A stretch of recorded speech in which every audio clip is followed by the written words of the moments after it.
الحمدللہ والصلاۃ والسلام علی رسول اللہ اما بعد۔ سلام کا طریقہ سب سے بہتر طریقہ یہ ہے کہ آدمی کہے السلام علیکم ورحمۃ اللہ وبرکاتہ، اور اس سے کم یہ ہے کہ کہے السلام علیکم ورحمۃ اللہ، اور اس سے کم یہ ہے کہ کہے السلام علیکم۔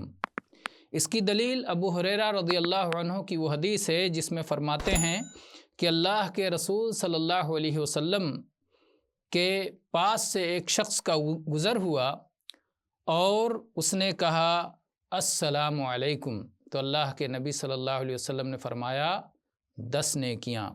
پھر ایک اور شخص کا گزر ہوا اور اس نے کہا السلام علیکم ورحمۃ اللہ، تو اللہ کے نبی صلی اللہ علیہ وسلم نے فرمایا 20 نیکیاں۔ اور پھر ایک تیسرے شخص کا گزر ہوا تو اس نے کہا السلام علیکم ورحمۃ اللہ وبرکاتہ، تو اللہ کے نبی صلی اللہ علیہ وسلم نے فرمایا 30 نیکیاں۔